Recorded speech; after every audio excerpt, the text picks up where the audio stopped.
Is this thing on? Are you ready, Matt? You're listening to Box Office Bingers with Matt Diaz and Ernesto Santos. Good evening, folks. We have a wonderful evening's entertainment lined up for you. We know each other. He's a friend from work. Box Office Bingers. And the only way that I know how to do it is to find you a bloody good dump. He's my friend. I don't have friends. I got family. I can do this all day. You know, if you put your mind to it, you can accomplish anything.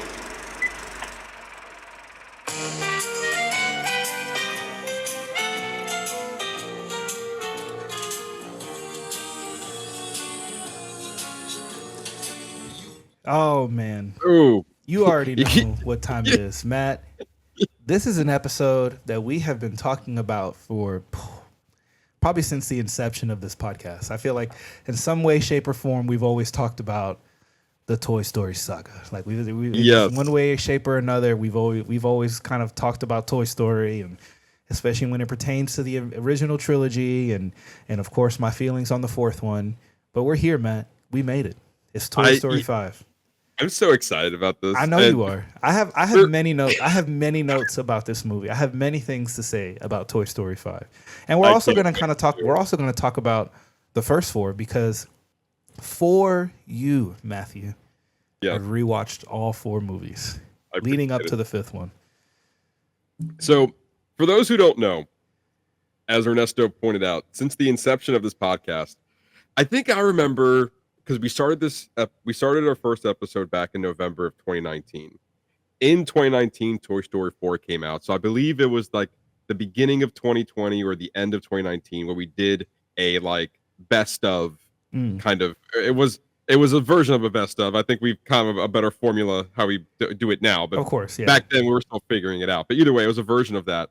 And I think we were going down like our disappointments, our favorites of that year. And I remember Ernesto very, very vividly having this huge disdain for Toy Story 4. Yes.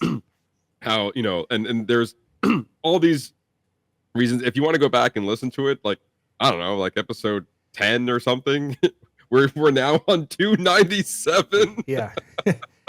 Almost It was something 300. along those. Hello, almost there. And so, yeah, so over the years, we've always come back to Ernesto basically like just not really enjoying Toy Story 4. So when Toy Story 5 came out, we were covering the news. They were doing, Toy versus Tech. We had all of our thoughts about it, and I thought it would have been a good idea for us to rewatch all of them to have a different perspective, not only on the original, on the first three movies, but more specifically Toy Story 4, to see if now it is 7 years later, if your feelings of this movie, and also in the context of Toy Story 5 now, if it's still that, I don't want to use the word heated, but if it's that like prominent, or the time, simmer down a little bit. Because I have my, obviously we're gonna dive into this, but I have my own thoughts go for this entire franchise. This movie was made for middle-aged 30-year-olds to discuss really the fine-tuning of the Toy Story franchise. So I'm glad that we're devoting our time. That was exactly Pixar's core audience. They're like, we got to get the bingers on it. We're making it for them. Fuck those kids. It's not about them. It's about these guys. It's always about the parents. Who's taking the kids to the movies? The parents. Who's buying the toys? The parents. Kids don't have money. They're poor. Where they getting money from? But it's funny that you bring that up, because I actually had that thought. Well, because we hadn't had a chance to see it with the kids yet. So for this podcast, I had to go by myself to watch this kids movie. And as I was walking into the theater, I was like, man, I'm a grown ass man walking in and watching this movie by myself. But when I walked in the theater, there were many adults. There were barely any other kids. Although I will say I did have a great experience in the theater, because there was this little kid crying. And I know that's kind of weird thing to say, to set up, but like nobody cared. I didn't care. It's a kids movie. This has always been my thing. Any other movie, everybody needs to be quiet. But if you're going to like a kids movie, especially something like this, and you get upset that kids are crying, then you need to go look at yourself in the mirror and reevaluate your life. This is a movie made for children. So parents are going to bring their kids. And sometimes, you know, moms have babies and it happens. It's not a big deal. She handled it. It wasn't it happened a few times in the movie, but nobody said anything. And it was, and that to me, that alone actually enhanced my experience because it was a full theater. Everybody had a great time. Completely full, there were children in there, but it was mostly adults. And the theater was packed in the middle of the afternoon on 11 o'clock. We went on a Sunday evening. It was like a 9, like literally. So we were busy over the weekend. We came back home like early Sunday, and we were still doing our rewatch. Yeah. So we like because we went camping over the weekend, so we were watching it in the van. And so we got up to like halfway through Toy Story 3. So when we got home early that Sunday, we watched Toy Story 3. We finished Toy Story 4 in the same day. And then we had plans to go see it the next day. And then Megan was like, is there any showings? I was like, just say less. Hold up. I knew I loved you. Let's go. Yeah. He's like running around crazy like Forky. He's like, let me grab my shirt. Let me get dressed. There's a showing in an hour. Let's go. Get in the car. The toys are waiting. You should have told me 20 minutes ago, and we could have had this all figured out. You could have had a beer before we went. Let's go. That's where we are right now in the Toy Story franchise. We're like, you want to grab a beer before we watch a kids movie? That's where we're at this venture. It's like, Matt, I absolutely do. Yeah. But I think to your point, I think more than any other like kids franchise, this one does feel like it's growing with its audience in one way or another. And so I think the amount of adults going to see Toy Story 5 specifically, not necessarily a Pixar movie, because it does, like, the Pixar brand does appeal to parents and families and stuff like that.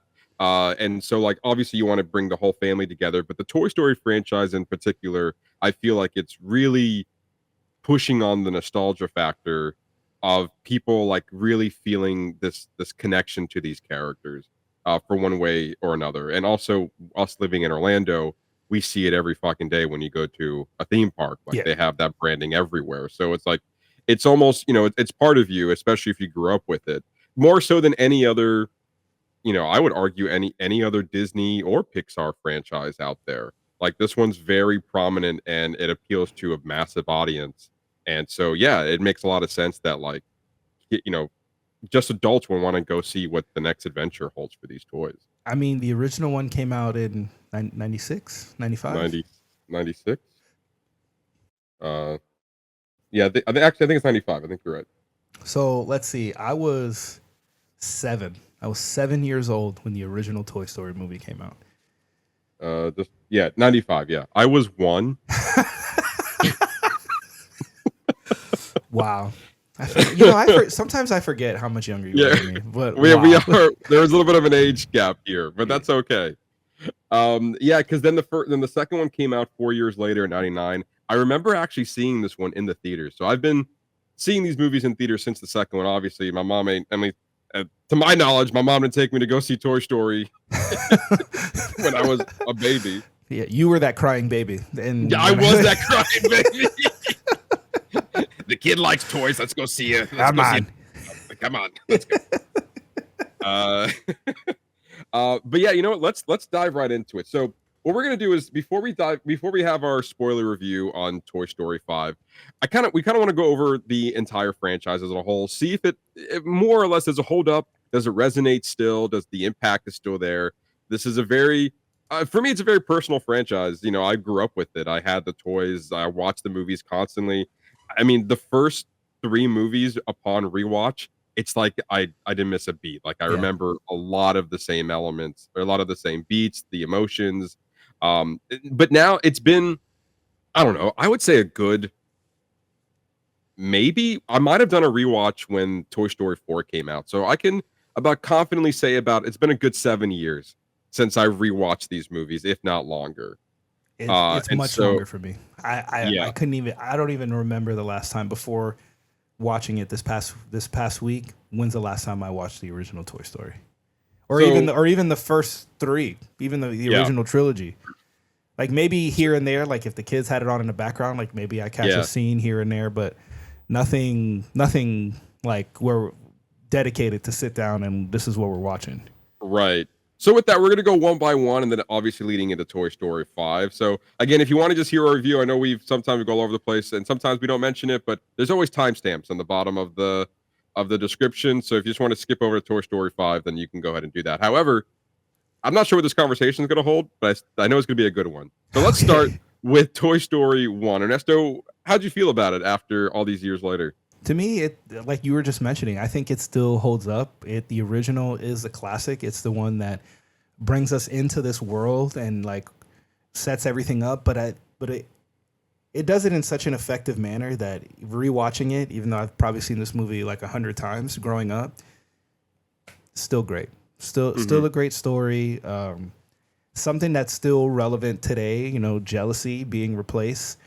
Something that we actually see again, I guess a relevant theme we see throughout the entire franchise about being forgotten and being replaced. Yeah. And also that kind of jealousy between Woody and Buzz and how that grows into this is the start of their friendship. I mean, it's a solid movie. It still holds up. Yeah, I think to me, this is a good I think this one in particular, we see a huge shift in Woody's character in this movie. I mean, obviously, Woody and Buzz have their own shift in how they started in the movie and how they ended the movie. Obviously, they were enemies and then they're friends. But the one thing that it stuck out to me the most, which I don't think I actually realized upon watching it when I was younger, is there's two things. One, Woody's an asshole in this movie. Well, Like- he's the sheriff, so like he takes that role very literally. Where you know he runs shit. Like he is the king of Andy's room until Yes. Buzz shows up, and that Right. and, you know and that starts the whole jealousy arc. But I agree with you 100%. Like, I don't think I realized how much of an asshole he really was. I mean, yes to Buzz, but like his jealousy really took over him of like being the main toy. And like he's like, oh no, it's not. It's like he all the other toys knew that he was Andy's toy. But also like, and he was trying to downplay it a little bit. He's like, oh yeah, I mean, we're all Andy's toys, but like deep down, he's like, but I'm the main one. But he I'm never the admitted toy. it. But I'm the toy, right? I mean, we get that whole scene where he gets forgotten, and we pan and we watch the whole room transform, where it goes from all of Woody's stuff and Woody's drawing, and it converts to everything Buzz Lightyear. You know, and he has to watch in real time, like himself being replaced. Yeah. And I just found that so it's really interesting. The other thing I thought that I didn't realize, you know, upon rewatching it was this movie is a little bit more edgier than I remember. Like there are some adult jokes in there that just flew right over my head. And I was like, damn, like the one that got me like laughing really hard was when Woody was talking and Mr. Potato Head took his mouthpiece and like basically put it in his butt and basically saying that Woody's talking out of his ass right now. And it's such a subtle thing that I never picked it up before. And I was like, damn, this is like, I mean, it's not like a huge, like, It's you know, something. it's something. I think this movie was more edgier than I remember. There was a lot of jokes that came across. You're also older now, Matt. So you Well, that's pick what up- I'm saying. You pick up on these things. That's what I'm saying. Like, obviously that, like, I even rewatching the other ones, I don't think it was as edgy As the first as one. the first one. Yeah, I think to me, when rewatching all of them, this movie was very much the blueprint of like what this story could be. They really fine-tuned it and found their footing in the second movie. Yeah. In my opinion, like that one was a more richer story, and we'll dive into that in a second. But the first one for me very much felt like a proof of concept. Even so much so that, like, I mean, I watched these on Disney Plus, so they could have enhanced the animation a little bit. However, there were some scenes that you can tell that back in the day, back in the 90s, and also keep in mind this was the first computer generated movie ever. Yeah. Like fully computer generated movie. But you can tell some things in the background. It's just like like almost 8-bit background. It's just like a building and a digitized bush, and that's it. That's Like, it. that's all you're getting. But like, but the toys, like they definitely focus on the toys, and all the other background stuff was just like not important for this story. Also, the humans have made a big leap since 95. They were almost like, especially like Andy's mom. Like, you didn't really see her until the third one, I think. I think you saw her in the second one when she was doing the garage sale. That's right. But in the first one, she's like a voice. Yeah, more or less. But even Andy himself, what's interesting about this movie, and obviously it's in the title, it's a Toy Story. But like the first two movies really focus on the toys and their affection for Andy. But we really know nothing about this kid. We just know that he likes playing with toys and he's favoring Buzz, and then he loses them constantly. He thinks, in his mom's eyes, like, this kid can't keep up with his toys, let alone he knows that these toys are having their own adventure. But I think like we don't really know anything about this kid. And they're really just focusing on the toy story. Obviously, we know more about Sid than we do about Andy in this movie. That's fair. Which I found interesting. And but yeah, I think overall, like the shift in character for Woody was, to me, like the big like wow factor that I don't remember. Like he was like a real like jealousy overcame him, a real asshole in this movie, especially for Buzz, and then to go on this other side quest, so much so that he basically almost like accidentally, quote unquote, murdered him off the off the window. And so I think that's like how far that was willing to go. And then obviously, with this traumatic experience that they have with Sid, obviously brought them together. And then with Buzz realizing that he was a toy and seeing how that crossed through all the different films, like that idea of Woody or Buzz is like fighting the idea of being an action figure and a real space ranger was, for whatever reason, still, even in Toy Story 5, like we're still on the storyline all the way from the first movie. It just, every movie is Woody inserting himself into every situation that he feels he needs to solve. Every single one. Yeah, pretty much. But I think you can also tell, like, Woody is growing like this conscience later down the line for Buzz, and then obviously learning to work together to serve the ultimate purpose. Like I think that's also what goal for Woody was that like we are here to, more or less serve our owner. We're here to appease our owner. We're here for Andy. But that affection for being played with the specific owner, I found that really interesting throughout the films and really explored in 4. Yeah. But like that like need to, have to be over there, and that was the driving force, whereas you see all these other toys and where they end up. Yeah, I mean again, to your point, like there was a lot of funny moments in this movie. It's a really solid story. I think I truly believe we got better over time, not only with the animation, of course, but with like the storytelling, the stories that we're telling with these movies. But as I rewatch this, is like, yeah, there's a little bit of flaws, I'm not gonna lie, with this movie, but it's still like a downright classic and a proof of like these are continuing to be like these recognizable and like infamous characters that are going to be beloved from years to come.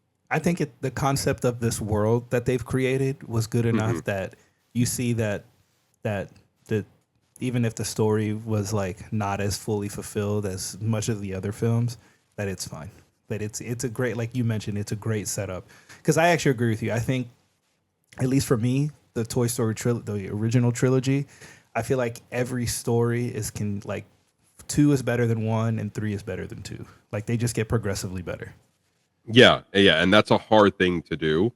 But again, it just like this movie really focused on the friendship that Woody and Buzz eventually form. But it came, sometimes you forget all these years later that they were very much enemies Well, I wouldn't say enemies. Woody didn't like Buzz. Buzz Yeah. was just aloof. Like he didn't know any better. He's just trying to get back to Space Command, Star Command. And like kind of going. A spaceman stuck in his own world. Yes. But yeah, I think it 100% holds up. But it's also just as a visual standpoint, man, when you go from like 1 to 2 and then 2 to 3, you're like, woof, man, that's Big leaps. We've come a long way. Yeah. We've come a long way since then. But all right, let's talk about Toy Story 2 now. And in my opinion, the story, like I explained before, man, I like really fell in love with this movie again after rewatching it. I agree. And I think a lot of it has to do with Jessie. I think getting the start of like why Jessie is the way that she is, and obviously we see that come back around in Toy Story 5.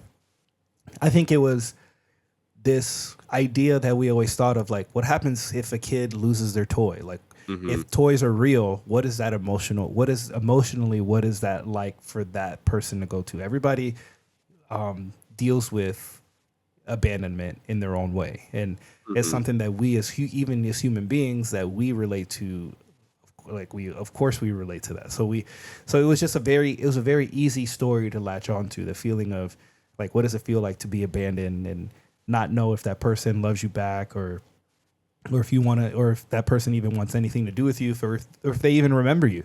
And it was like seeing that explored through them possibly coming collectibles, which I thought was also interesting because, I mean, look at the markup for like collectibles now, like how much they cost now, and like how big of a market it is to buy collectibles. So to me, that it was something even back then that's just as relevant as to the story that's just as relevant today. So I totally agree with the prospector and like a toy and also a toy that's never been out of the box. I thought that's cool. That's very interesting too. Like kind of seeing what that's like, because that's something that we also see with collectibles. Don't take it out of the box; it's gonna lose so much of its value. Like you value it when realistically, like if that toy was alive, all it wants to be out of the box and played with. Yeah, and as you know, as I look behind me right now, there's all these toys in boxes. Look at you. All those toys are like the prospector. They're just dying to come out and be played with. You're gonna make them do evil shit, Matt. Yeah. One of these days, one of these are gonna kill me. Right there. Like that Aang one's just gonna come to life and yeah. I'll be like, holy shit! Oh my god! You are the Avatar. You are. But like I mentioned before, Toy Story 2 story wise, infinitely better than Toy Story 1 by leaps and bounds. And also, this is where we get the introduction of who Zurg is that he's really Buzz's father. Yes. Yeah, and it's what's crazy about this movie is, so if you don't, here's like a quick like I don't say summary, but like, and for those who don't know, Pixar is working on another movie, and this was Toy Story 2 was supposed to be a straight to VHS, straight to home video release, and then long story short, over time it became back into theaters. And I don't know what the whole story is behind all of that specifically. There is a documentary out there that will dive more into this. But however, this was supposed to be direct to, VHS release. They ended up going into theaters. They rushed this story because of like different deadlines that came about. And then there was at one point where they lost the whole movie. The whole movie was gone. They lost all their hard work based off of a power outage or something happened within the render. And one person had a copy of this movie who they let work from home because she was pregnant. And because it was not on the facility, or not in the facility, she had the only copy of this movie in her house. Wow. And I was watching the documentary, which is hilarious, that they basically, like, she was like driving so slow, like there was like, this is precious cargo, like this has to be brought back to the studio, and then they were able to get this back up and running and continue where they left off. But can you imagine that all of your hard work just went away, and like luckily that it just happened to be in a remote location? I'm sure they learned their lesson from there. But also to that note, the fact that this movie is so good with all of the restrictions that they had against it of like being this and being that, and like I think they were kind of diminishing the quality a little bit. I know their script went through a huge rewrite, and yeah, for it to turn out to be this good, it's nothing short of a miracle. So it is there's the documentary is called The Pixar Story. It's a 2007 documentary, but it includes the development of Toy Story 2, but it kind of looks at everything in total. But yeah, that's interesting. That's crazy. And also, like, and then to the point, like, if you're looking at Toy Story 1 with basically focusing on the toys' journey of jealousy and then also trying to get back to their owner, and we have the high stakes of them moving and the moving truck and the infamous scene of like a falling with style, it still hits to this day. But then to come from that, like, you could have easily fell into any other sequel trope, especially in the 90s, of like just spinning this off into like the adventures of the week with Woody and Buzz. Yeah. Like, it could have easily turned into that. And for some reason, this gave us, at the time, one of the most emotional animated films to date back in 1999. I'm sure there are others out there. I'm sure people are also argue the Iron Giant was a very emotional movie. Yeah. I'm not, or The Land Before Time in that first opening scene. But I mean, with this movie in particular, like, I feel like it had no right to be this good. And you have, like, there's so many themes that are being explored here, especially with Woody, being broken and him, getting shelves. And then we meet Wheezy, and then he's trying to save the toy. Like, this is the classic Woody that we are growing to know years. Like, a lot of people don't remember Toy Story 1 Woody. It's definitely Toy Story 2 and forward that we all remembered of him, like, doing what needs to be done to help out other toys and then getting himself into the situation. It felt so natural of a flowing motion with this story. To then you have, Al taking him up on a yard sale to put him in, and then really explore Woody's past like that, like where he came from. We kind of know where Buzz came from. We know it was from, he's the new action figure, and they had some fun with it in this movie alone. But really to explore where Woody came from, and actually, like, and this is me really paying attention now, because I don't think I ever realized, but like a toy from the 50s. Then we started pausing the movie and we're like, all right, so whose toy is this? It can't be Andy's mom's toy. Even Andy's mom even mentioned that this was like a family heirloom. So it had to be like either Andy's dad's father's toy or mother's toy, and or Andy's mother's father's or mother's toy, if it's all the way back in the 50s, and she called it a family heirloom. So I would assume it will probably be from Andy's mom's lineage, since there is no father. But I definitely feel like that it was like it seems like Andy's mother's father. So I guess Andy's grandfather passed it down to him, and it held this much meaning to him. Well, that's interesting, because like his whole thing that he struggles with is being replaced. Like, I mean, that was the whole thing of the first, and even so much as the third. I would even say a little bit of the second one. Having to deal with being broken and having to be fixed, or the third one, like, am I going to go to the attic? Are we going to the trash? Or are we going to end up being donation? Like, if he truly was his grandfather or grandmother's toy from whichever side of the family, like, you figure that's something that he would have carried with him, Yeah, you're right. I mean, this is like, we're going like deep into the lore of it all. Yeah. But I mean, it's interesting to think about if like these lines of dialogue weren't there by accident. So like, I would like to, kind of explore like, where did Woody originally come from? But aside from like how he got to Andy, I thought it was really interesting how he is a rarity in this world.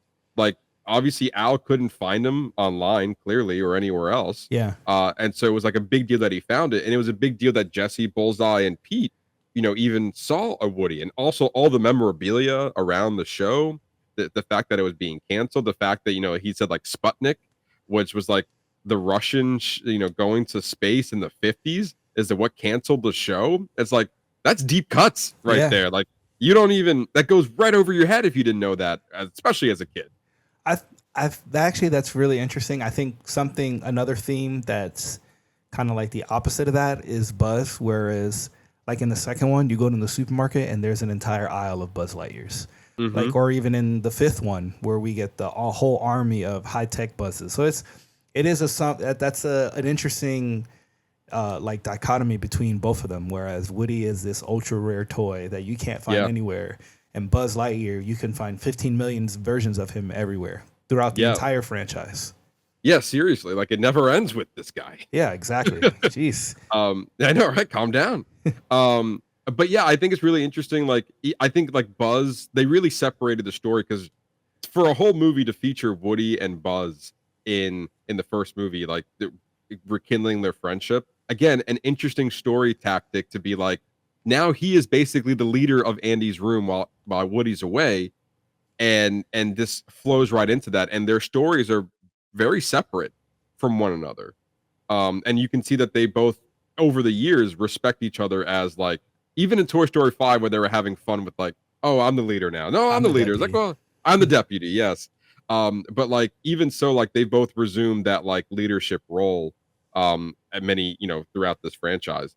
And but yeah, I think exploring Woody's history to me was very fascinating, here, watching it today. Yeah. And that being like, because you're right, like it opens up the whole new door of what you think of toys. Like for Pete, he's like, I never got to be played with. That's already an interesting aspect of his story. So of course he wants to be adored by millions of people in a museum because he never had that feeling of being played with. So you have like a toy like Woody who is actively being played with and getting fulfilled by that. You have Pete who never had that. And then you go into Jessie who had that and was abandoned by it and never had it again. 3 completely different aspects and surrounding this one story. Like this was truly the heart of the film, whereas Woody and the gang trying to get Buzz and the gang trying to get Woody was like the comic relief of the whole story. Yeah. Because they had a lot of funny bits in there. Especially them crossing the highway was still downright to today funny as hell. With the cones, yeah. And the cones. Or even like him being replaced by the supermarket Buzz. Yes. And like having to go. We almost revisit, and I feel like we revisit that quite a bit in the franchise, where this Buzz doesn't know what he's doing. This Buzz has been reset. He thinks he's really Buzz Lightyear. Almost like in some way or fashion, we touch upon that. Like even in Toy Story 3, when they reset him, he becomes he thinks that he's Buzz Lightyear.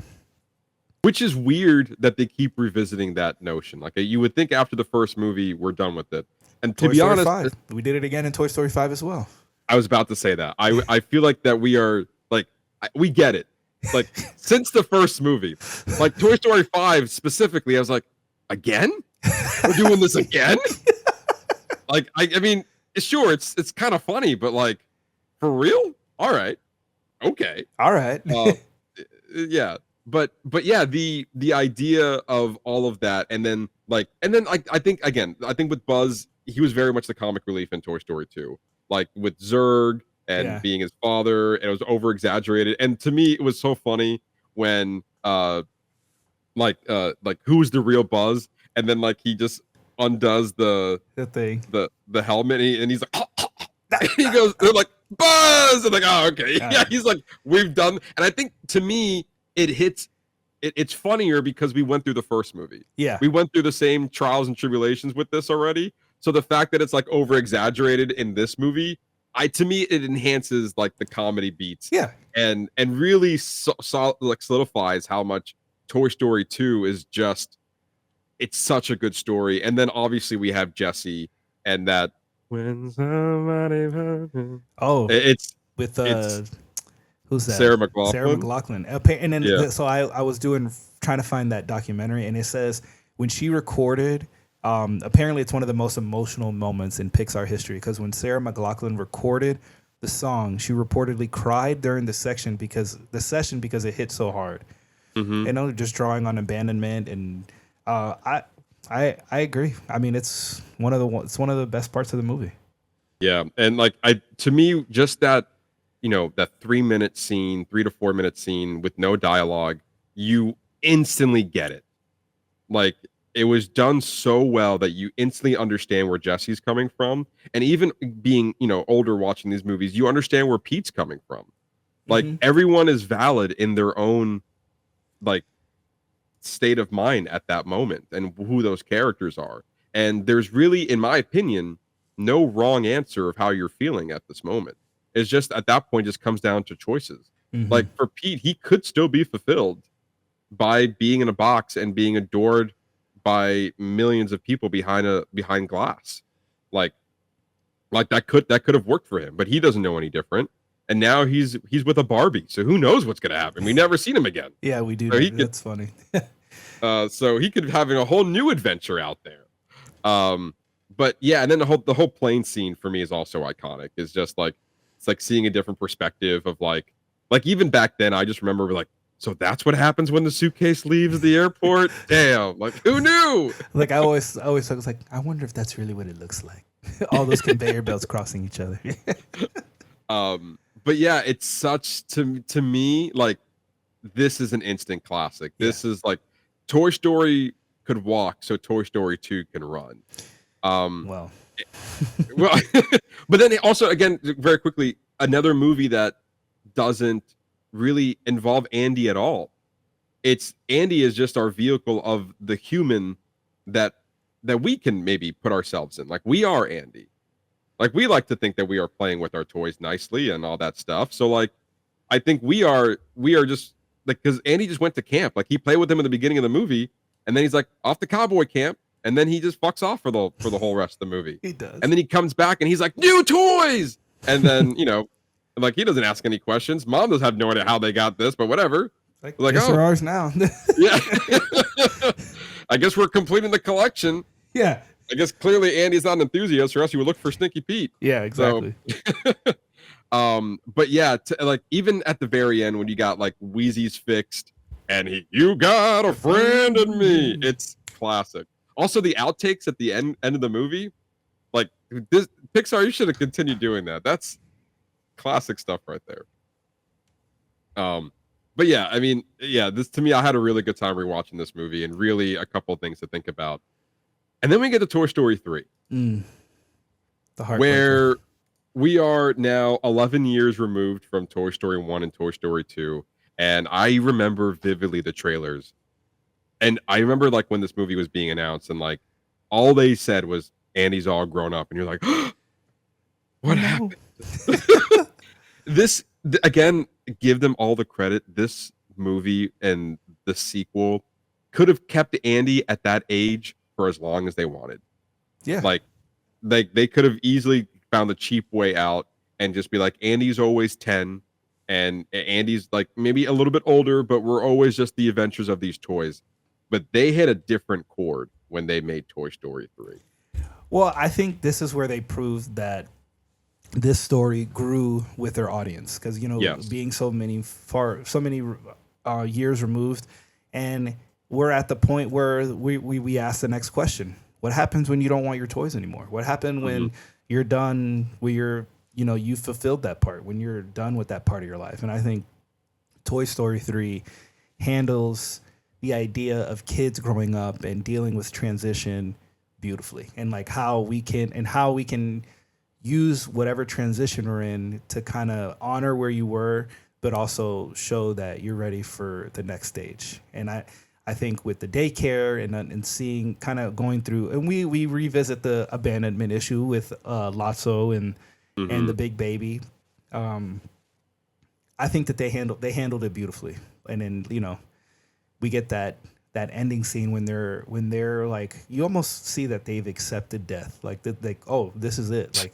But even in the movie, like, you think that they're the hero, and like you look now, like of course they're gonna survive. But I remember watching it in a theater and going, oh shit, they gonna kill these toys. Like, dude, like for a quick second, like we just held on it for too long. Like everybody's like, we held on it like as if we were saying goodbyes. Like, yes, like if these were the goodbyes for these characters, and then only to comically be saved by the aliens, the claw, like the claw. Like Just what a way to reference that joke, to bring that joke back around at one of the most emotional climaxes of this franchise.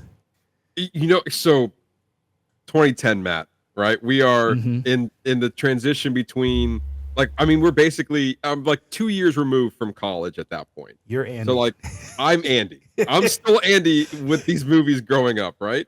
And especially they caught up. So he's going to college. I was going into my junior year of high school that summer. Mm-hmm. When I tell you, I don't think I've ever cried so much in a movie, period, by that point in my life was an understatement. Like that, you're 100% right. When they're going down the trash incinerator and because at that moment, they're invading danger. This is action. They're going to get out of it, right? Yeah. Right. And then they get you twice in that one scene alone. One. Oh, yeah. Lotso's going up. He's like, Lotso, we're going to, help us stop it, right? He goes up and he goes, so long, partner. And you're like, the fuck? It's he said, fuck you, toys. And he yeah, just out. You're like, what? This fucking bear. What a bitch. What That's what I thought. I was like, man, fuck that pink bitch. He's the worst. He's the worst. And then you're like... It's wow, really fuck that bear. Seriously. And you know what? I commend them. I commend them for sticking to, honestly, in the first 3 movies, they really solidified there is a villain of the story. I guess the first one was Woody. He was he was essentially the villain because he the whole reason why they got lost and why they ended up at Sid is because of Woody's jealousy. It was all stemmed from Woody's jealousy. So I would say that he was a villain that redeemed himself in the end. And then but in the second one and third one, I agree with you. We got true villains in 2 and 3. Yeah, there was no redeeming factor for them. And I would even go as far as Sid. I know that Sid considered as the villain of Toy Story, but he was just being an asshole kid. Yeah. He didn't really do anything wrong if you want to really dive into it. You know what it is? He's a kid who has shitty parents. That's what that's what Sid is. But you know what? He got traumatized, and guess what? Now he's collecting trash. I'm not saying that's not a commendable job. I'm just saying that's what the movie did. Hey, the movie did that, not me. They're making money. I'm telling you what the movie did. I'm not saying my own personal feeling. But I think it was funny that all these years later, they kind of brought him back, and he's the trash collector. However, to your exact point, they got you once. Lotso didn't save them. They're going down. They're trying to save it. The music is dun dun dun dun dun, and you're like, okay, yeah, and it doesn't hit until they start holding hands. When they start holding hands, you're like, wait, what? They're not. And then the tears start coming. They're gonna kill these toys. They're done. There's no way out of this. And then obviously, they saved them comically and whatever, and the aliens, whatever. But there was a split moment. You're just this is how they're gonna end the movie. And it's honestly just how they set it up. How they set up the scene. How long they held on the toys, inching toward their death. It was just how they constructed it together. I think they nailed it perfectly to build that suspense, to make you actually believe that they were going to get rid of these toys. And then, I love that at the end, we get a complete full circle moment of Andy's arc and now what we see is a setup to Bonnie's arc for the 4, 5, and I guess will eventually be 6 trilogy, where, you're kind of introduced to her and then you see the pass off between him handing the toys to her and all the toys wanted from the very beginning. I mean, the movie opens where they have this plan where they stole his cell phone and trying to get him to play with them. And, he answers the phone and you hear Woody lean into the phone because he's who knows when's the last time you heard his voice. And then it ends full circle moment where he as he's giving them away, he plays with them one last time and they're sitting on the porch and Andy drives away. and he looks back, and Woody's like, "So long, partner," and then it pans up, and I guess maybe I did notice, but I didn't really catch it on until my wife said something. Was when you pan up, it's the white and blue sky that was his wallpaper in the room, and like to me, that is why Toy Story 1 through 3 is a perfect trilogy. Like it just like it, even though we don't get that much development of Andy as a character in 1 and 2, we get enough that we care about him at the end of 3. 100%. Yeah, and I literally was about to say that. Like, yeah, Toy Story 3 really focuses, like we learn a little bit more about Andy. Not really what he's doing in his life, but how he feels toward these toys specifically. And that's where all the that story matters. that's all that matters. Exactly. Yeah. And going back and rewatching Toy Story 3, I've always loved the opening sequence of them, like, this is like Andy's imagination. Like we've always seen him play with it. That was the beginning of the first movie. And like then we got the video game sequence at the beginning of the second movie, which was a lot of fun. And again, keeping up with that trend, the tradition of like these fun openings for the film. And like it's just like this grand adventure, like we're completely in his imaginations as he's playing with them, all to like just see him, like to see this whole elaborations up in his room and how he's doing it. And then so much foreshadowing that they replayed, you got a friend in me. And then it lingers on, and your friendship will never die. And then it just like this trails off and then fades to black. And you're like, like now watching that back again, I was like, they foreshadowed. They're going to kill these toys. They don't die. They're going to die. But to your point, I think like after that whole opening sequence and him stealing his phone, like, okay, like the toys are still on a mission. Like, okay, here we go, everybody. Like, here's this plan that we're conjuring. It's already sad. Like I don't think it really hit that hard when I was watching it, years ago. But now you're like, damn, they really set the seed up from the beginning of this movie of him being like for him being like, for the toys being so emotional of how much they haven't been like, I guess, played with for all this time. Like it really hits home. Like they're still trying to get Andy to play with him just like one last time, and yet they're still trying, but obviously they realize the situation and it's not going to work out, obviously. And then even like Woody was like, hey guys, we're going to call it. And they're like, what? It's like, yeah, he's going to college now. And then the storyline of the attic and the trash, and like, again, this movie did a really good job of really presenting that these were the only two options that were left for these toys. And then so much so we were introduced to the daycare. The introduction of Lotso is so good. Yeah, like that fakeness in the very beginning, and like how it just slowly turned, like great. Yeah, so good. Even like to the point where like it's like, hey, what's wrong, everybody? Like, we're all here on Sunnyside, and we're here to like give all these toys together. In Sunnyside, you always have a home. You're always played with.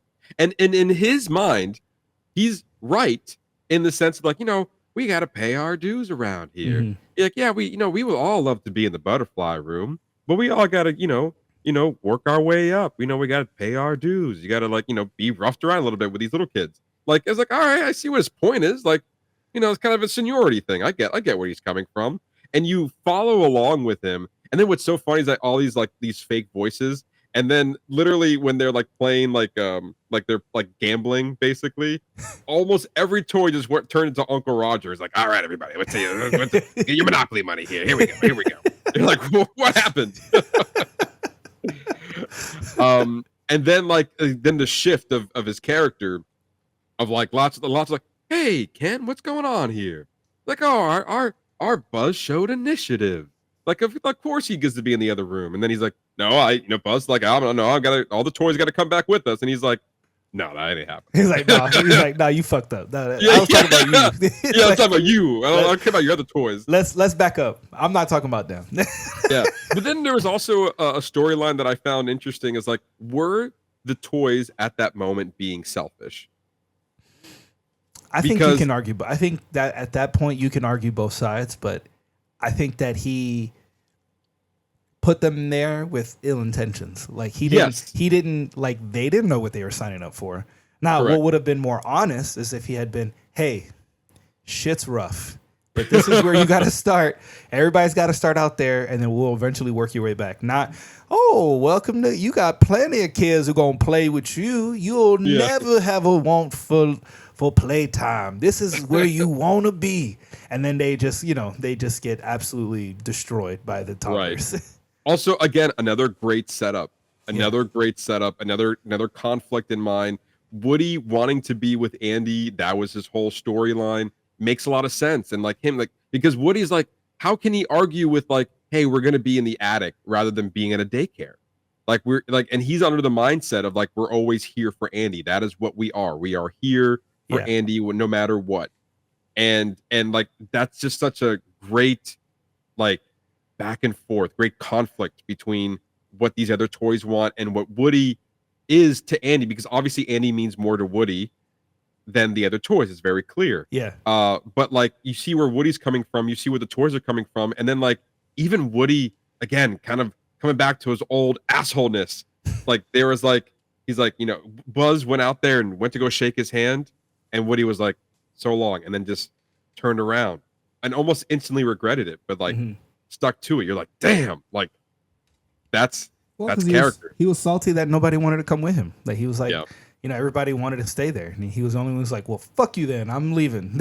Yeah. I mean, and then he accidentally gets put. He was trying to escape. He got with Bonnie, set up a great storyline with him. I think what they did a really good job here in this movie as well was introduce the character of Bonnie and how the Bonnie's basically playing with her toys like they should be played with at that point.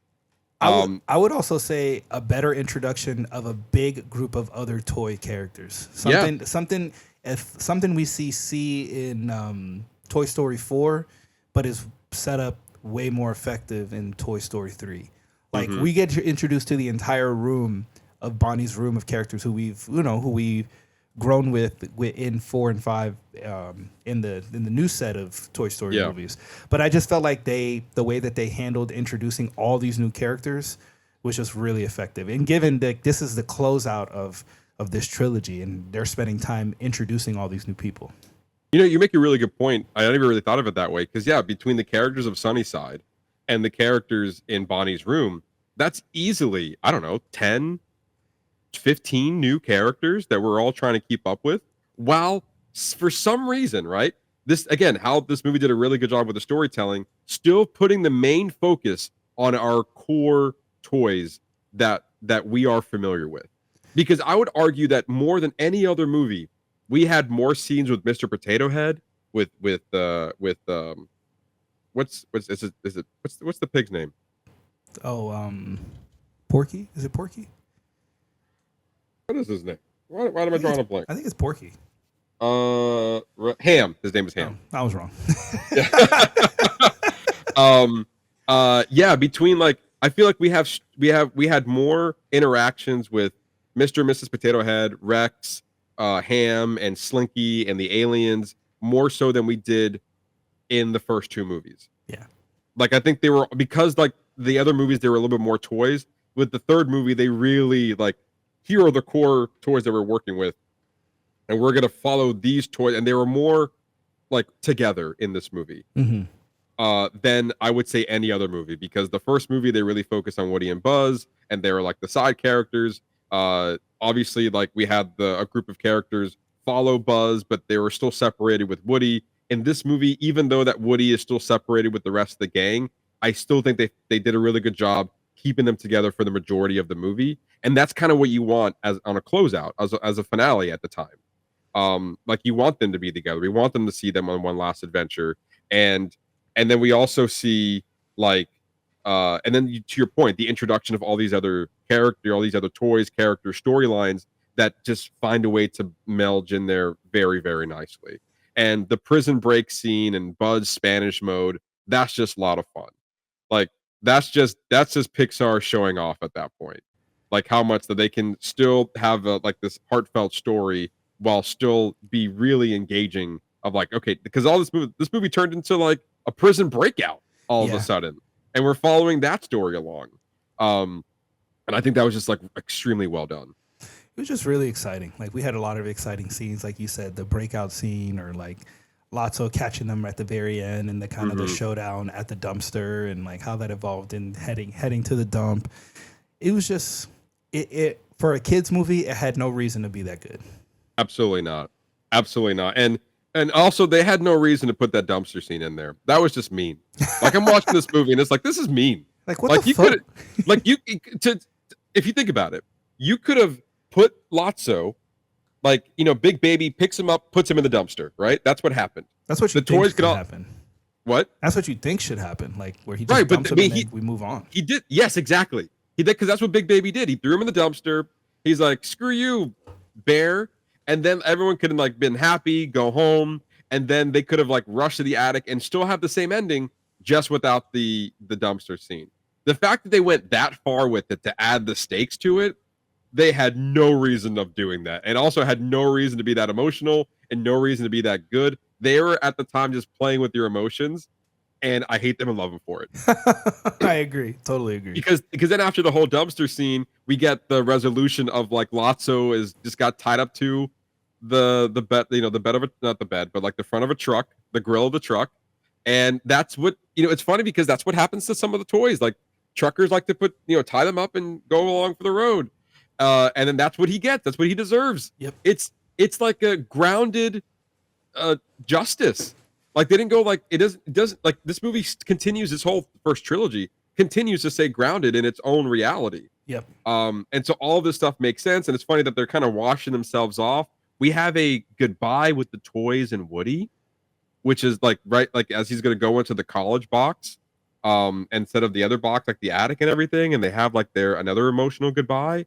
And then I was rewatching this movie, as I keep mentioning, that last scene when Andy's giving his toys to Bonnie, I was sobbing. I knew what was going to happen. I knew what was coming, but I think rewatching these movies again, getting that 3-movie build up to the end of the scene, rather than just like say watching Toy Story 3 on its own or just watching a clip online.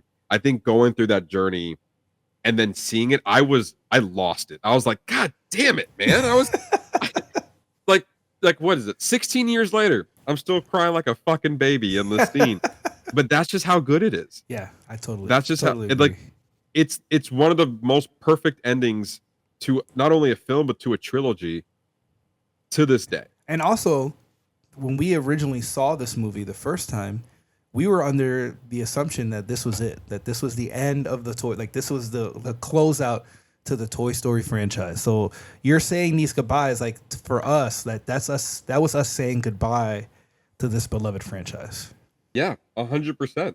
And then even to what, you know, Hannah mentioned, it kind of panning up, and you're seeing like, not only is that like iconic to the Toy Story franchise, those clouds in the blue sky, that's iconic to Pixar as a brand.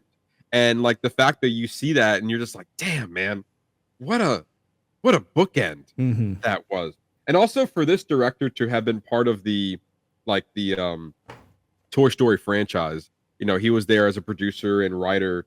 His name is Lee Unrick, I believe. But he, like, to have that emotional ending, and he went on after Toy Story 3. I just want to make sure that I'm getting this right as a director. Yeah, he was so he was the co-director on Toy Story 2, co-director on Monsters Inc., co-director on Finding Nemo, and then he went on to be the sole director of Toy Story 3. So like he was there from the beginning with this Toy Story franchise. And then he comes out 7 years later and gives you Coco. Like this guy knows what emotional beats that needs to hit to not only give you a satisfying animated family movie, but really tuck on your heartstrings and give it more than just that. Yeah. And he did a beautiful job wrapping the story up. I think to me, like I can pick holes about Toy Story 1, but after watching Toy Story 2 and 3, it was like, these are airtight, perfect movies, no notes. Yeah. It's downright like this is great filmmaking. Yeah. And then we move on to Toy Story 4, which even from its own existence 9 years later after Toy Story 3, the idea of a Toy Story 4 even being a thing already had a lot of people under skepticism. And I think that's the initial issue going into this movie is that well, they're clearly like this. They're making a movie that doesn't need to be made. Like this is a clear, like it's just very clear that this movie, and you could tell. I mean, just from the inception, like you get the. So I feel like you get the dichotomy of him and Buzz because the first one is him and Buzz versus each other, fighting to be for Andy's attention, whereas 4 is Forky doesn't want any attention. He just doesn't see. He sees no value in what his person wants for him. Instead of Woody trying to take place of him, he's literally the whole thing of the movie is he's trying to force Forky to stay with Bonnie and for him to realize is that he needs to be there for her, you know. And I thought it was out of anything to me that was the most interesting is that the flip between Toy Story 1 Buzz trying to push Buzz out of the way and Toy Story 4 Buzz where he's trying to go out of his way to make sure that Forky stays in the fold as one of Bonnie's toys because she needs him for kindergarten, you know, and he jumps out the car and then I don't know, like the whole antique scene, like with the dummy. I feel like the dummies were just weird characters. Like they just kind of like they had like this ventriloquist, like loose dummy kind of walk to them, and they would just like kind of like appear and like run into shit. And like I like the introduction of Duke Kaboom. Also the two bunnies. I thought they were a great addition to the cast, and like their whole bit, like the whole plush and rush thing. And all the different ways that's funny, and like us revisiting that at the very end of the movie, and literally we were watching the fourth one with the kids, and like they're leading up to that part of the movie, they're getting excited because that's their favorite part of like the whole plush rush and how to get the key and like how that pans out and the key just lands up right in front of them. Like that's a funny bit within the movie. But I felt like everything else, like this Toy Story 4 could have been like a mini series. Like could have been like a Disney Plus miniseries with different episodes. It didn't feel as necessary, like especially when you're coming off of the perfect trilogy of Toy Story 1, 2, 3 and like how perfect of a bow they closed out that story. So I think Toy Story 4 just from the jump was set up for failure. Like there's no way it could never be what Toy Story 3 was. Yeah, I mean, we say that this movie made $1 billion and ended up winning an Academy Award for Best Animated Feature. So by no means was it. They say that, but that doesn't mean I agree. Like, you know what I mean? Like, but even now, 7 years later, you rewatching it, it still doesn't hit for you. No, like it's fine. Like I think when I look at it, now looking at it in the context of Toy Story 5, like it's fine. It was a vehicle. It was like out of all of them, it's the weakest one out of all 5 films. I don't disagree with you there. However, they told a very different story with Toy Story. It was almost like this is a weird comparison, so kind of get along with me here, and I'm making a Star Wars reference by saying this, but like you have like the Star Wars universe, right? You have the idea and the feel of what you're getting, but then you get like a show like Andor that has a completely different tone, a completely different feel, and like it's taken itself way more seriously than any other Star Wars movie out there, and it's more about the political aspect of the Empire and all that stuff. And by no means I'm saying that Toy Story 4 is political. However, I am saying that the vibe of Toy Story 4 very much feels like we're going to be telling a different kind of story in this universe, because even going into Toy Story 5, it falls more in line coming directly after 3 than 4 coming directly after 3. Yeah, my issue is the villain, the little girl doll who steals Woody's voice box. Like her, I didn't feel her arc at the end was her redemption. I didn't feel like it was earned at the end. Like I felt like it just kind of happened. Like we didn't even like he walks back in and he just accepts. Okay, you're gonna steal my voice box now. And then, oh look, I'm so happy I have your voice box. And like there was no coming to terms with the audience of us learning that he was gonna just willingly do that. before that. Like they go in the alley, they get out. He's like, I'm going back, and we get that whole split between him and Buzz is trying to learn. He's trying to find himself as the leader. Mm-hmm. This movie is also was wrapped up as this is going to be Woody's send off, which now we know is false. It's not the case. But when you're watching this movie, they again set you up like this is it. Like Woody says goodbye to the toys. They split off. They go off on their own adventures, and Woody's here with Bo Peep, and like that's gonna be their life. But that was it. Like I felt like for me when the little girl gets thrown away, I was like, ha, that's what you get. Like she was so mean. Like she did so many. Like she was not being nice. Like it didn't. Like no, well. So okay, so I very much sympathize with Gabby. I think it was Gabby or something. Yes, it was. You're right. Yeah, it was Gabby. And I can. It's just what's funny because both even Toy Story 4 and 5, they set up these quote unquote villain characters that were never really villains. They were just having a different agenda, and then eventually by the end of the movie, they become one on. We're all on the same side here for the most part. And you can understand where like Gabby was a defective toy, very similar to Pete.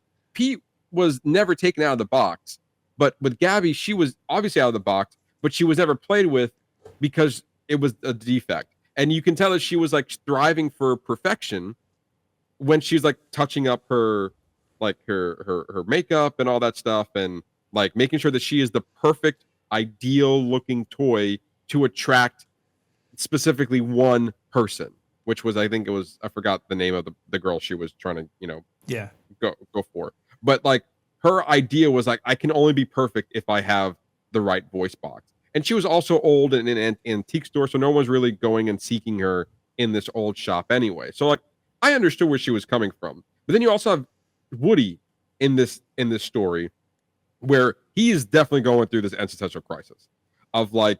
And I found it was really interesting. Again, not a movie where I thought this franchise would have gone into, but again, putting the focus back on Woody and being like, well, what if your sole purpose was to only be Andy's toy and you can't get over that?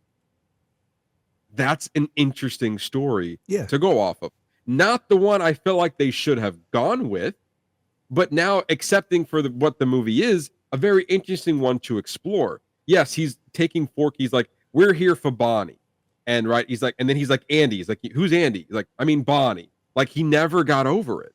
He is still hung up on being Andy's toy. So much so that now he is being replaced by Jessie, but he's like he's even like playing cards with the people like in the closet. Like he's not being picked anymore. He is once again being abandoned.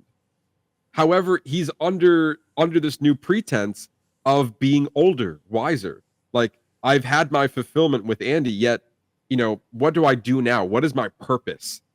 What is my reason to live almost? It's an interesting movie to dive into. Not the one that I expected though. And that's where I feel like the line comes into where like, it definitely doesn't feel like any other Toy Story movie out there. Yet, I say that also it being, and I will argue with this compared to Toy Story 5, one of the most gorgeous looking Toy Story movies. Yeah. I think the anime, I mean, there's no doubt. I mean, especially so many years removed from 3 and how beautiful 3 was, and then like the technological, the advancements that have been since then. I mean, it's undeniable. It's beautiful to look at. Also, the shadows and the lighting that's in the antique store, and even the opening scene when they're saving the RC car, and like we get a little bit more of a back and forth between Bo Peep and Woody, and like because obviously they're reintroducing that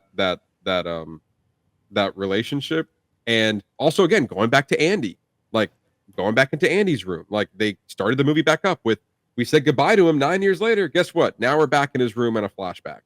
And like that, the rain scene was like Pixar. Damn, like you guys were on another level with this movie because there was no rain like that in Toy Story 5. There was nothing like that in Toy Story 5.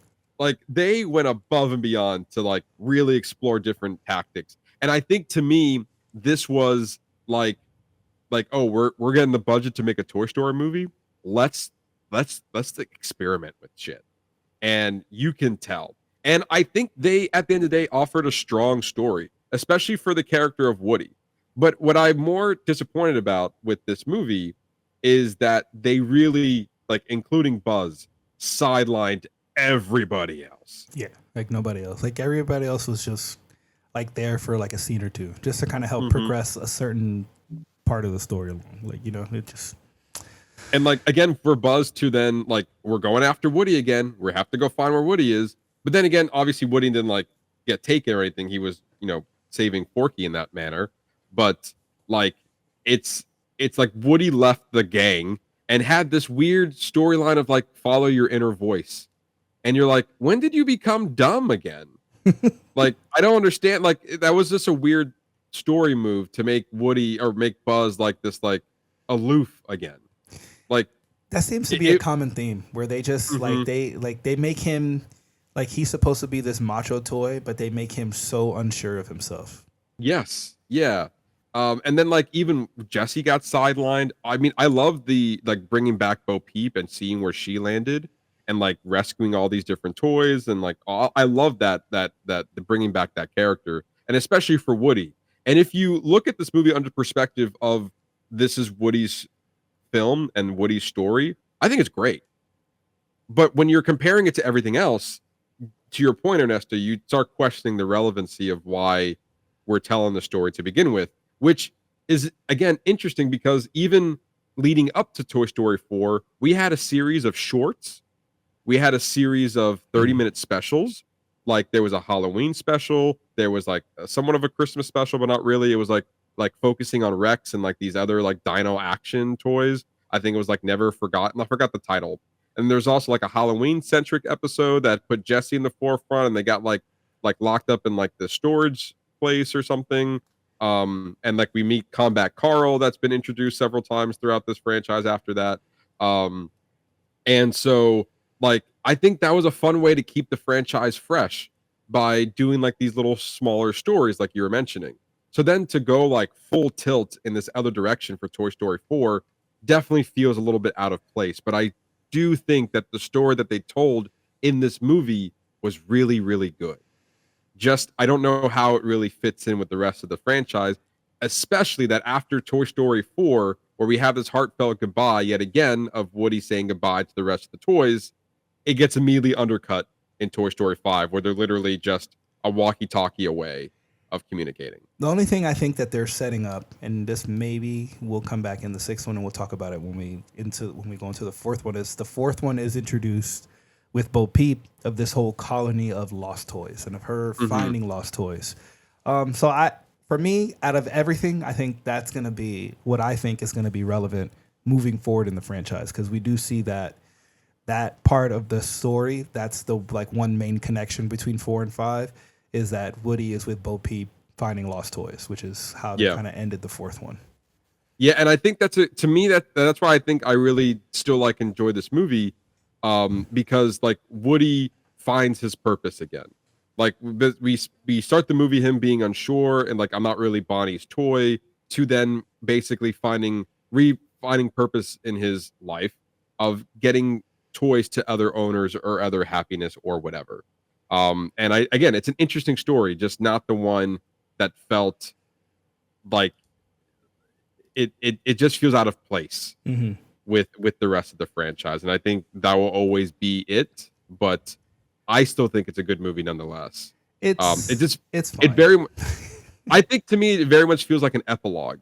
Like I'm very curious right now that if Toy Story 5 was Toy Story 4, and then if Toy Story 4 was Toy Story 5. Nah. I don't know. Like there's too much to me. I understand like needing that closeout with Woody, but to me there's too much fluff to justify carrying the whole movie off of that one storyline and really nothing else.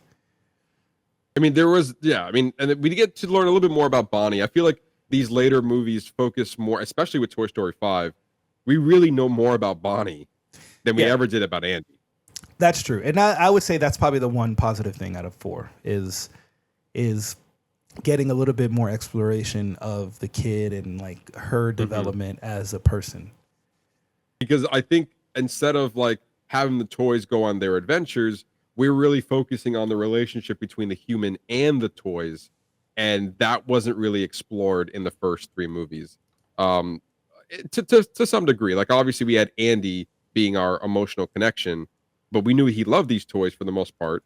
But really, how do we interact with human and toy rather than toy just going on their own adventure trying to get back to their human? How are these toys helping the human? And I think that's what they explored a little bit in 4. But then it turned into a Woody story after that. I think it turned into a Woody story once they got into the antique shop. But the beginning of this movie was very much serving to Bonnie's like needs. But to me, like we kind of get a resolution on that when the knife is made and like that she's going into first grade. But if we started in kindergarten, it would have been nice to come back to that and kind of see her deal with like maybe even just one time going back to kindergarten and being okay with her toys and kind of like the exploration of that. I felt like that would have helped out a little bit. But I think you're right. It's an interesting choice to separate Woody from the rest of the gang, only for him to just come back, like to make it that much of an emotional ending. Twice now. And to quite honestly, I think they learned their lesson in Toy Story 5, in my opinion. So like he's not going anywhere. I don't know. He's like they're sticking around. Like we're making a 6. Well, yeah. But yeah, I think it still holds up today as being like here's 1, 2, 3, and then 4 is like over here, and then 5, because you can go from 3 to 5 and be more or less just fine without like this one storyline of like Woody leaving the pact. I guess that's fair. But yeah, I just feel like it's a different movie. It's an interesting choice, but I still like it nonetheless. But you're saying that it still doesn't need to be here. It doesn't need to be here. It's fine. Like the things that we needed from that carry on through 4, we could have just added to 5. Fair enough. All right. Let's now dive into our spoiler review of Toy Story 5, the moment you've all been waiting for. Or that you just skipped ahead to. Or you just skipped ahead to.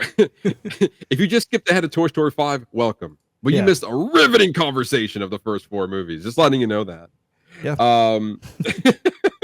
But we just very quickly, Toy Story 5, starring again Tom Hanks, Tim Allen, Joan Cusack, Greta Lee, Conan O'Brien, Craig Robinson, Shelby Barra, and Scarlett Spears, who's now the new voice of Bonnie. Written and directed by Andrew Stanton, who has been involved with the Pixar family for a very long time. He gave us Finding Nemo, WALL-E, Finding Dory, A Bug's Life, and he is also the screenwriter of the first 4 Toy Story movies, as well as Monsters, Inc. It's also co-written and co-directed by McKenna Harris, who is a story artist behind Ralph Breaks the Internet, Raya and the Last Dragon, and Luca. So she's been a part of the animation family within Disney and Pixar, but now this is her first time writing and directing a film. So with that, let's dive in to our thoughts on Toy Story 5. So just off rip, I absolutely love this movie. I thought it was I felt like it was very on par, whereas like maybe 4 was setting up the new universe and kind of like establishing where everything is. And 4, I feel like the story for 5 is just so good. It's just like a very poignant, timely sequel that gives Jessie her spotlight.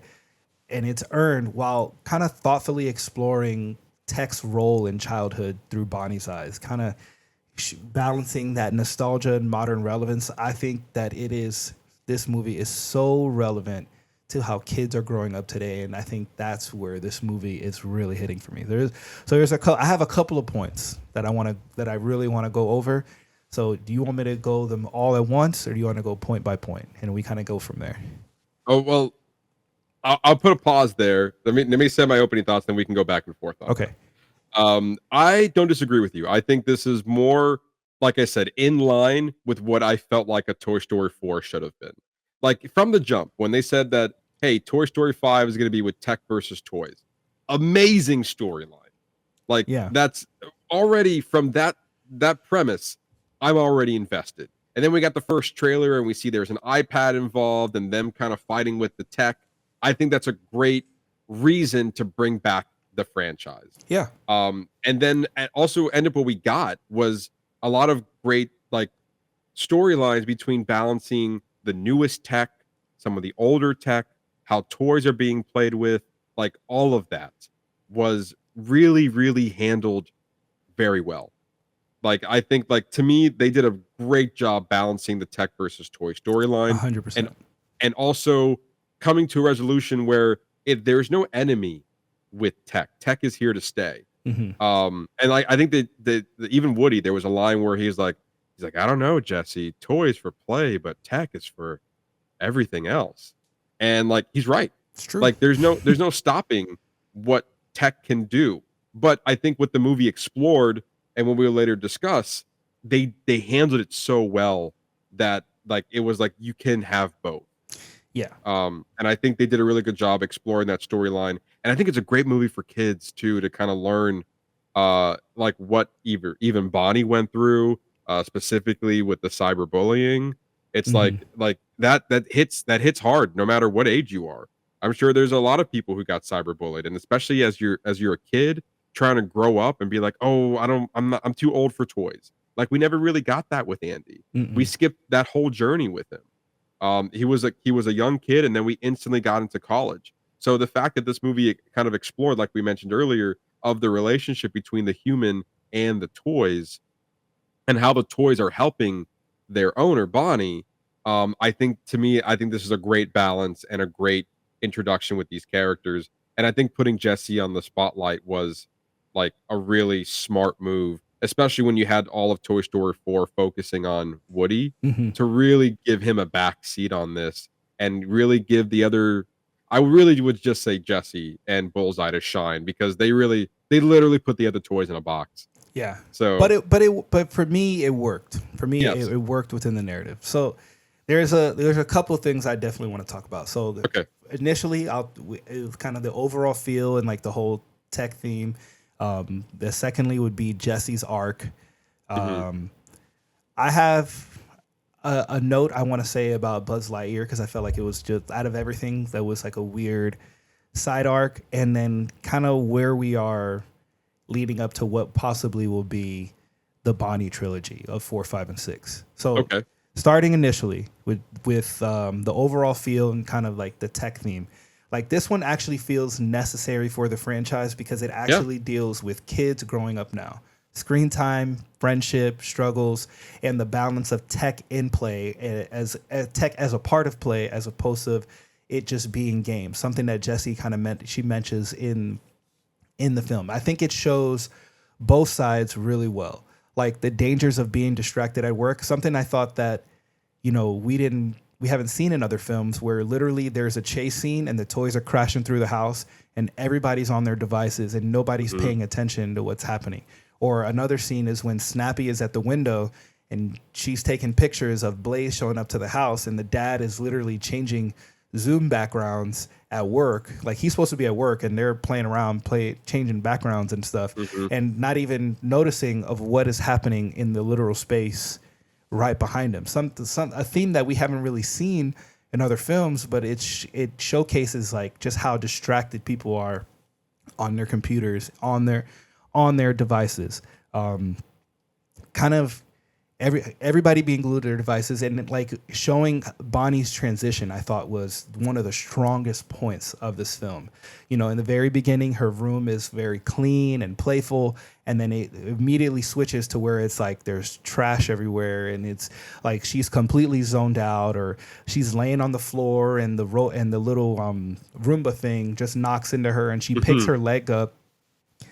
I thought it was just so telling to where we are as a society and what the dangers of screen time, things that we've been hearing about for years. Like, hey parents, monitor your kids' screen time. Also, like how nonchalant Bonnie became once she became addicted. Like she literally, you watched her become an addict. I thought it was just so interesting how they explored that storyline, because it felt very real. Like she zoned out.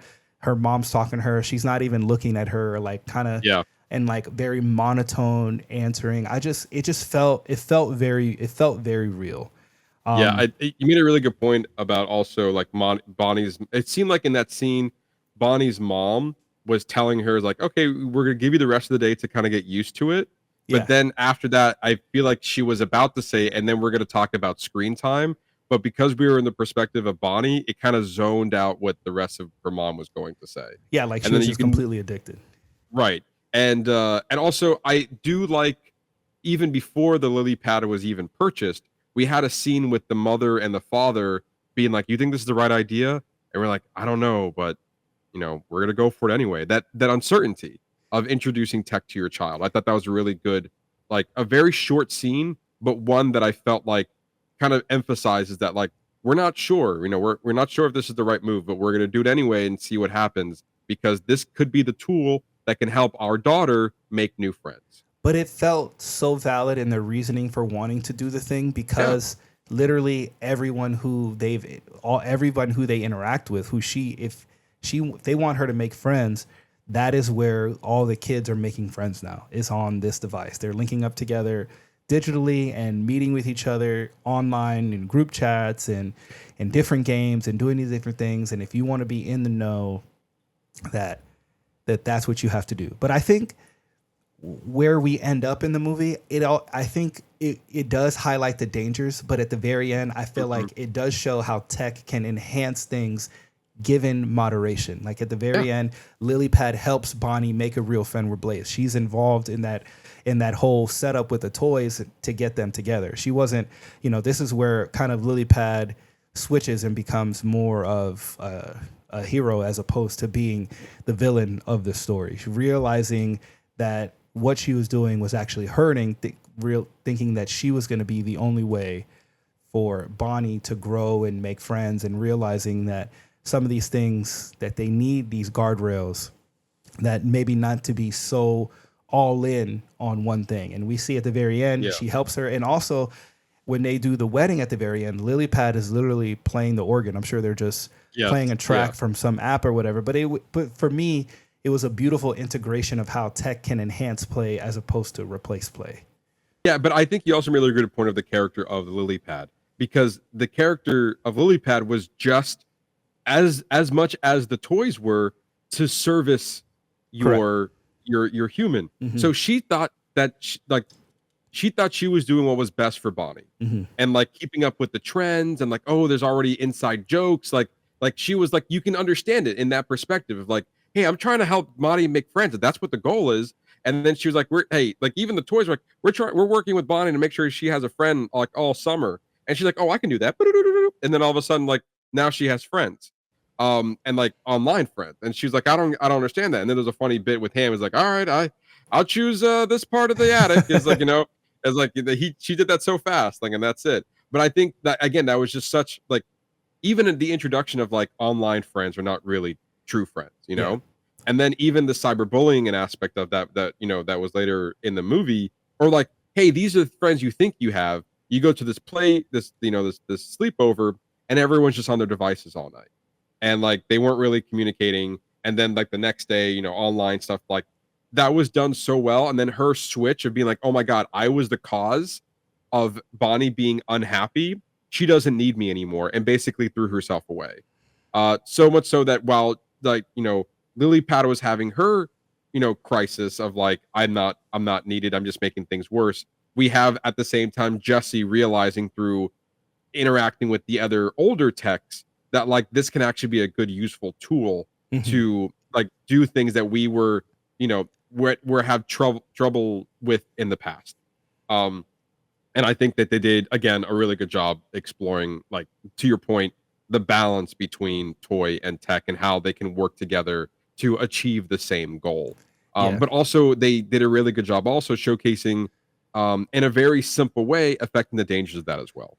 Yeah, I totally agree. And then I think throughout that, we get a lot of great, like, funny moments just, like, dealing with tech. Like the tablet being uncharged, or the Woody, lily pad, and Buzz fight when they're on the bed, and they go, "Hey Lily," and then it does like if you do the Alexa thing. I was dying. I thought it was so good, and just what a way to showcase something that happens to all of us. Like how many times, I don't even want to say the words because then my phone might react. If you say "Hey person," whatever your bot is, whatever that thing is, and it automatically it's a device.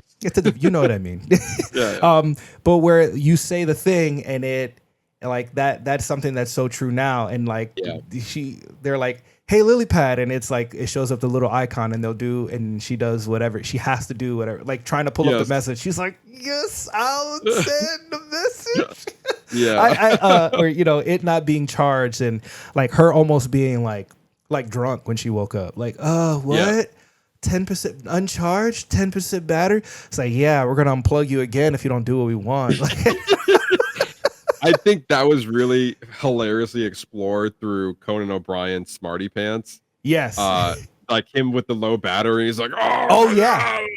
That's right. Yeah, good point. No, that's a really good point.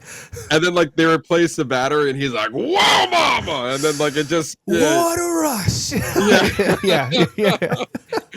And then like he's literally using his battery, like, and they had the cords and the other devices were like following him around so they can stay charged. Yes. It's good. It's really funny. Really funny. Kind of talking on that, I think as strong as the tech storyline was, I think the strongest arc we've had, and probably in the entire I'm gonna say in the entire franchise, is Jessie's arc. I feel like it really comes full circle in this moment.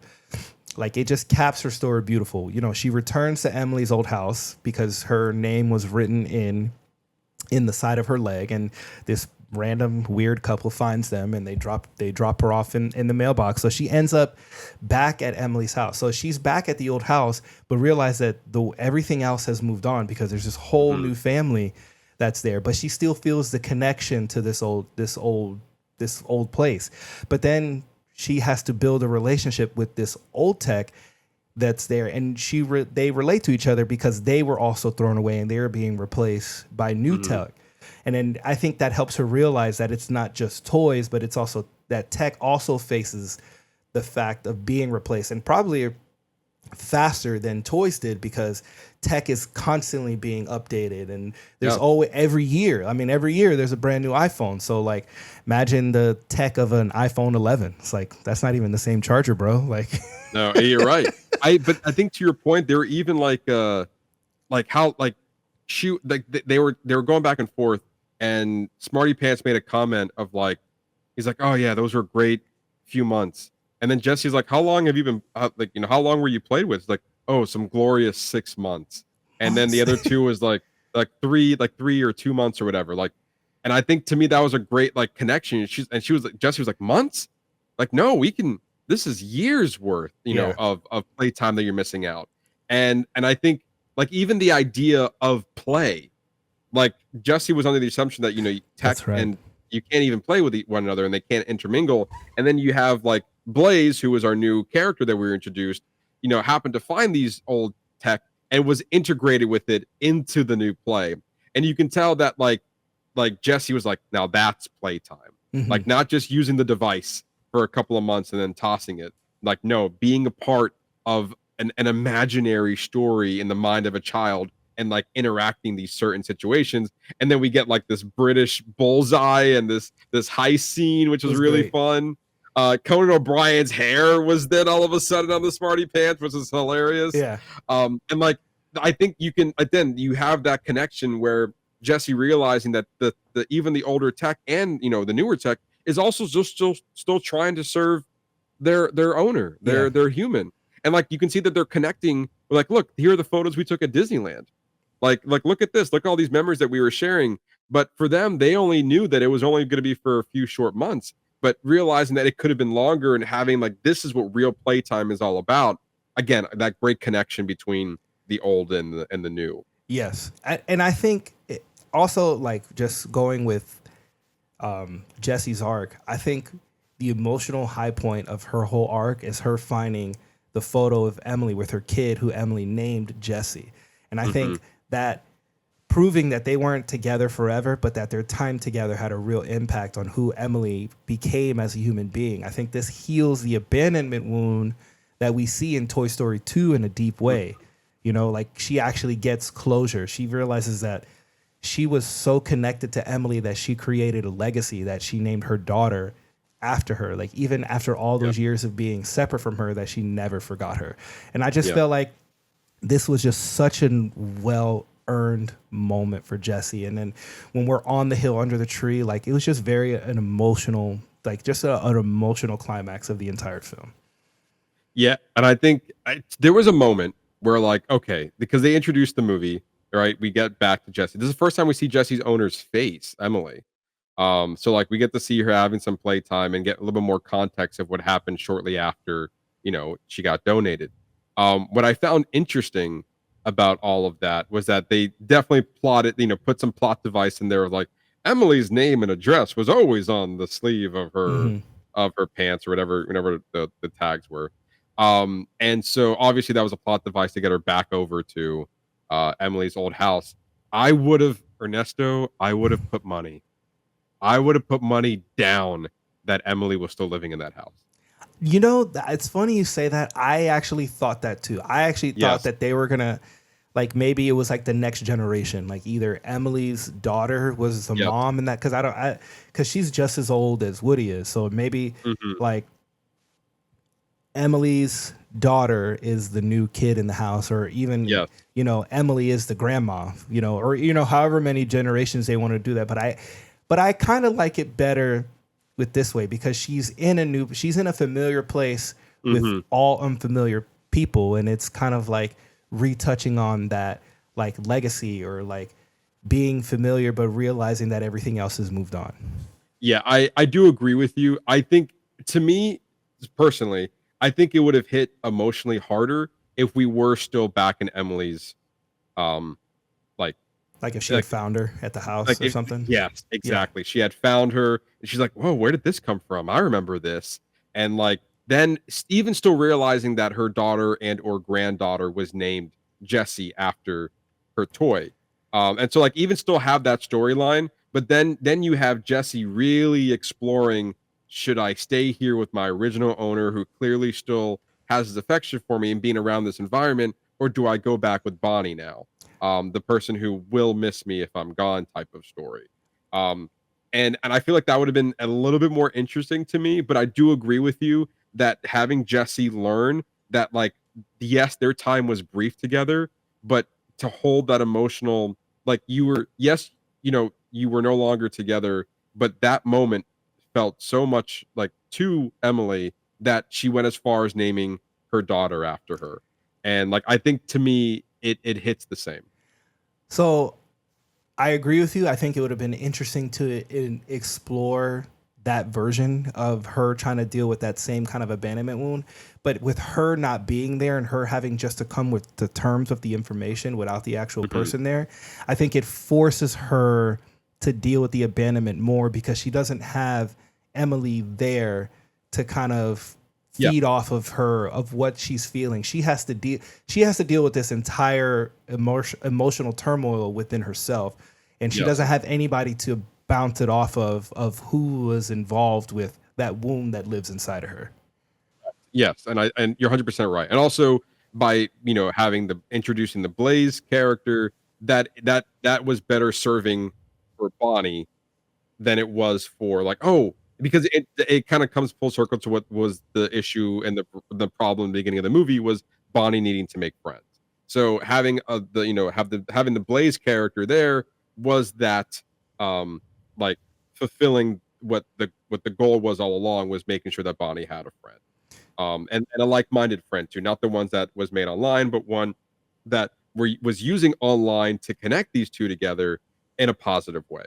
Yeah, I thought that was an important aspect that they kind of added in there, where people who you meet online aren't necessarily your friends. Like, it's all about finding people who you actually vibe with, who are true to you as a person, as opposed to who you are going to pretend to be with the people who are liked. So I did like that they kind of added that in there. I just felt like this movie is very layered. Like, it has a lot of connections to a lot of different themes that just make it so relevant. Yeah, 100% relevant.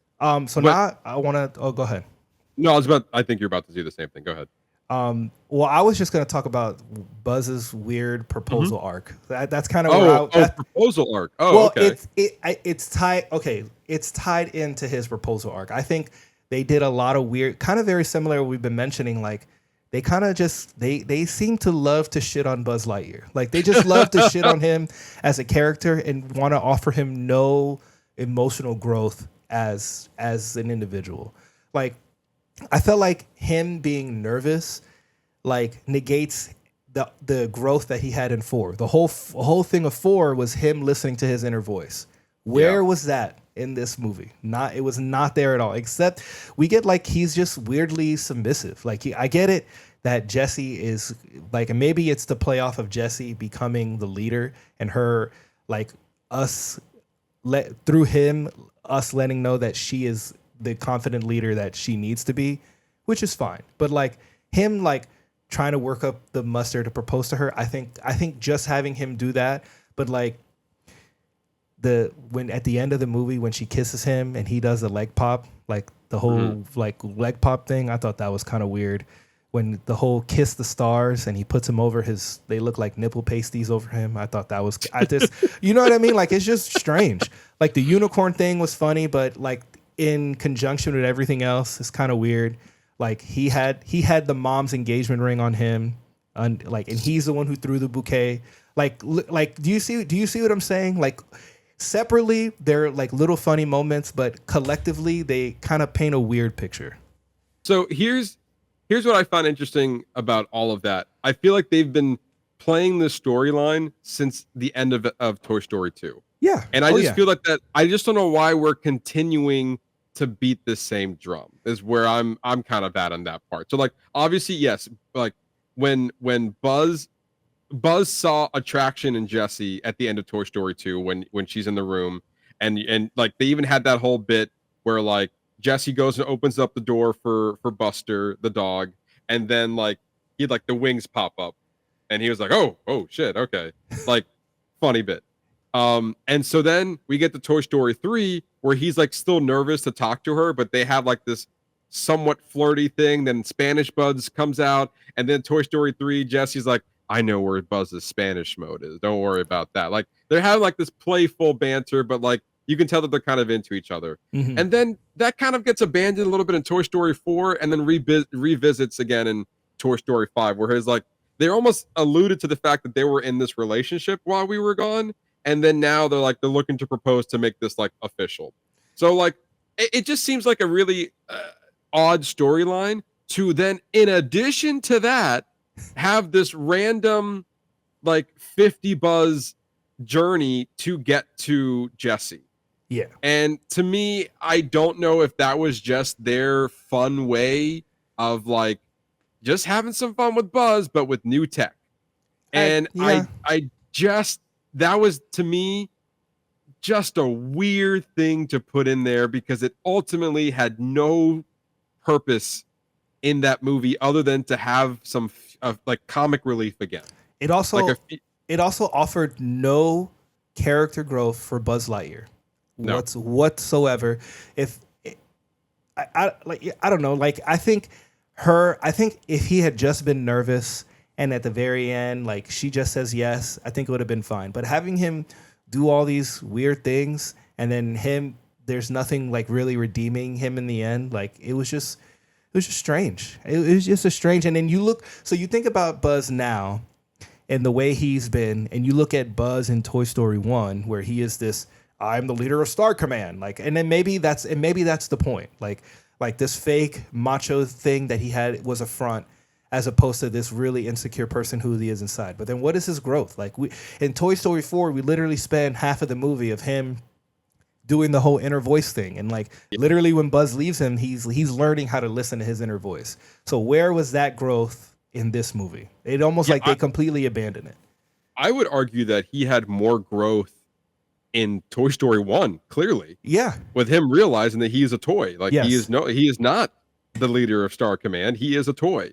And then again, Toy Story 2 and 3, he was a leader, but kind of following along while also being the comic relief. And then you have Toy Story 4 where, yes, follow your inner voice. And then they kind of revert back again to like this factory mode Buzz.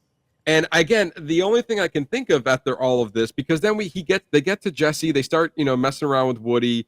He comes up with this fake story. And then the only redeeming factor that I found was really funny was when they upgraded all the Buzzes and they became drones.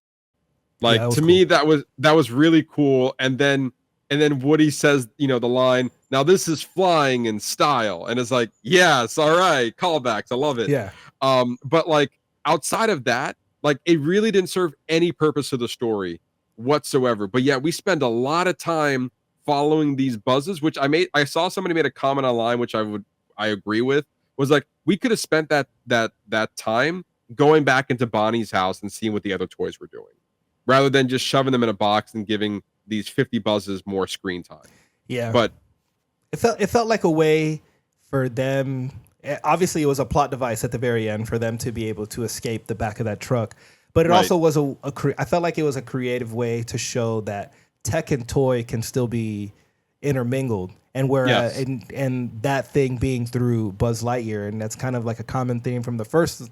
The first one, he was a bright and shiny new toy that had all the extra features, and here we are at Toy Story 5, where the next version of Buzzes have been created, and it's like this really cool mix between tech and toy. I mean, literally, Lily Pad scans him, and then she turns them all into drones. Right, and again, like, I'm not saying that this wasn't a fun thing to explore, but again, just going back to what was the overall purpose of that, other than the fact of like, now let's see how tech is being used, or new tech is being used under a familiar character. Yeah. Like Buzz is continuing to get the upgrades. Yeah. Like throughout all these years. And obviously Buzz is a very still popular character in this world.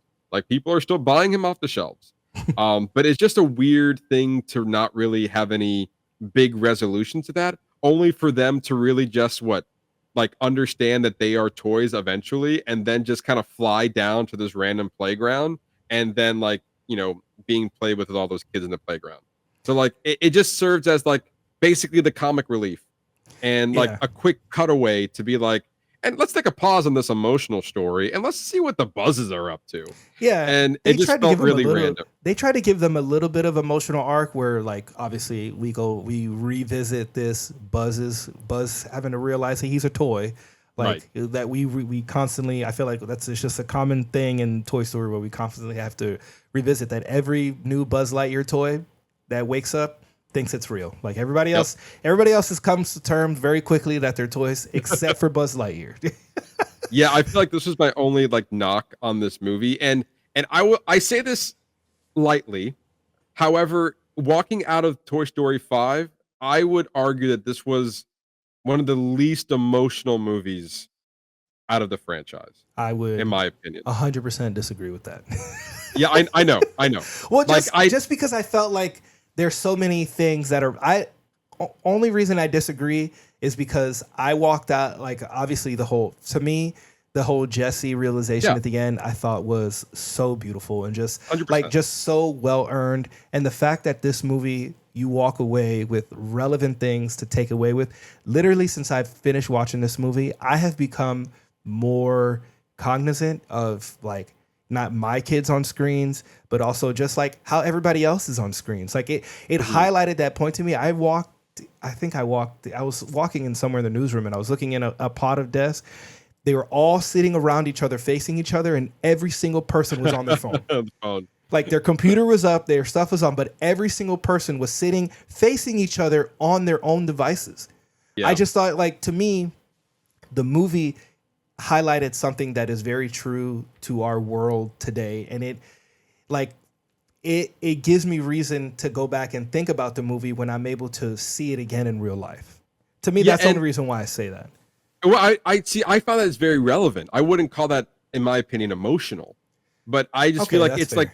It's relevant in the case of yes, I can take what the movie is exploring and put that into my real life 100%.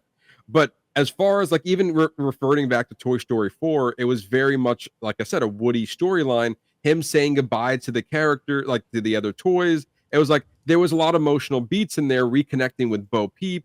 It was like there's a lot to latch onto. Where I feel like, again, the cutaway moments was following a whole bunch of buzzes, and then the only emotional thing about this movie was focusing on Jessie and realizing that, like, Emily was still a lingering factor to that. But that moment was so, like, even though it was earned and I really enjoyed it, but it was so small because all of a sudden, after she had that moment, we're back to Buzz and the gang, coming in with all the horses, which is, again, a funny bit, trying to rescue Lily Pad and get through that whole adventure. So, like, I just feel like that at the end of the day, like, what I'm used to getting, like, the emotional impact in these Toy Story movies, I didn't get that in this one. Very similar, like, I don't think, like, Toy Story 1 was as emotional as 2, 3, or 4.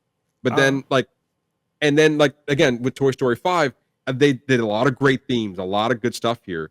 And even to the point that, like, I think it's a lot of great storytelling, but I didn't feel the emotion, like, as the other movies have explored. And, I think that's just, in a way, kind of showcasing the times of where, like, we're not trying to bookend anything here. We bookend just a story 100%.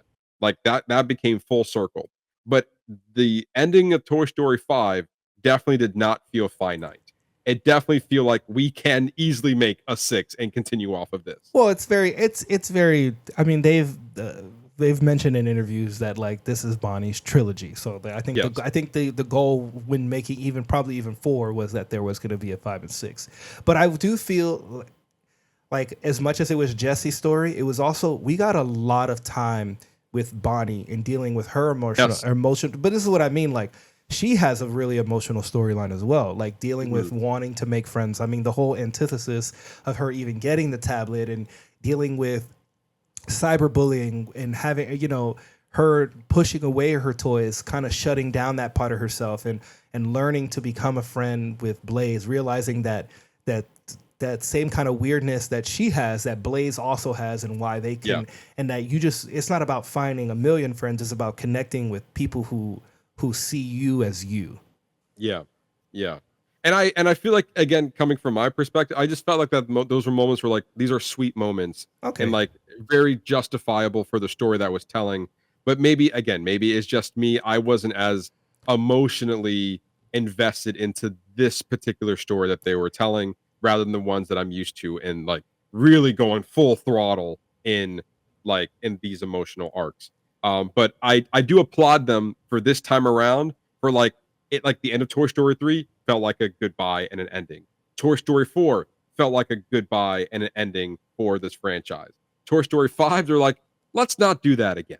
Like, we know what we're doing. We know exactly. And I think that's a great segue to kind of, like, my last point. I think that this is definitely, as has been mentioned, that this is going to be Bonnie's trilogy.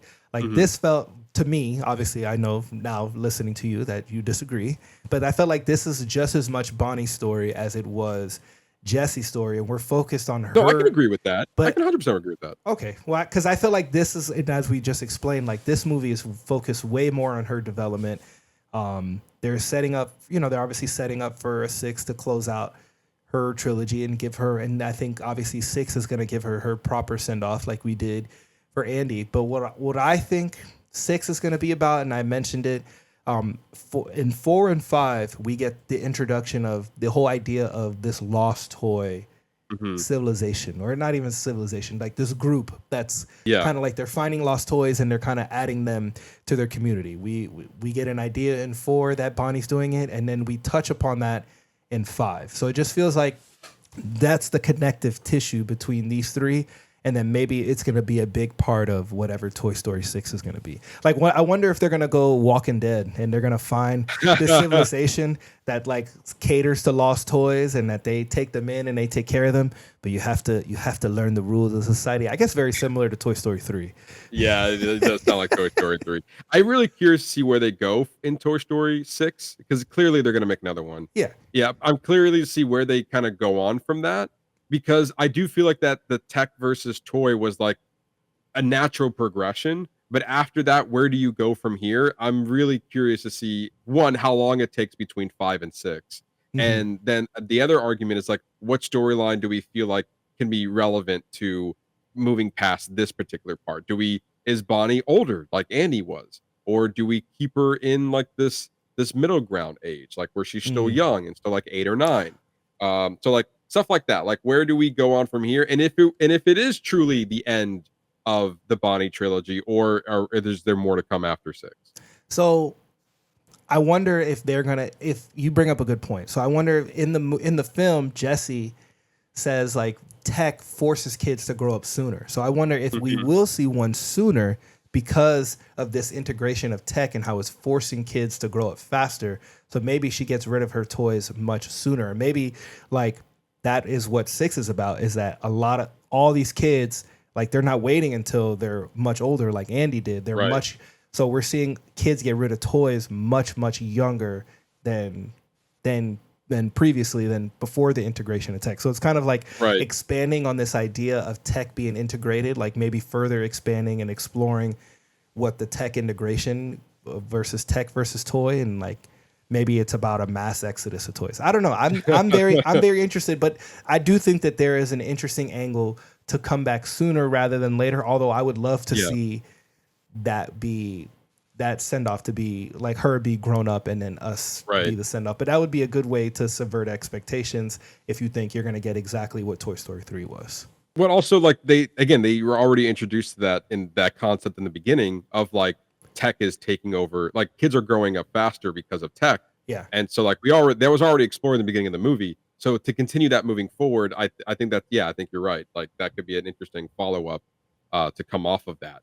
But then like at the end we see it integrated, but obviously like, and then even for Jessie, she came to the realization where it's like, it's not how many years you're spending with your human, is the impact that you have at the time that you have them. Yep. And so like you know that you're already knowing that, your time could be brief with them, but as long as it's meaningful.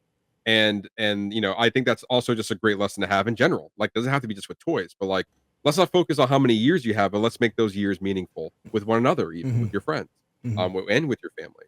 And so, like, I think to your point, they could be balanced. Like those two things were like introduced and like kind of explored in this movie that could continue off into the next one. Yeah. But with that, this movie was easily a huge success. Let's quickly talk about the box office. This movie had a domestic opening of $160 million domestically, which was huge for any Toy Story franchise.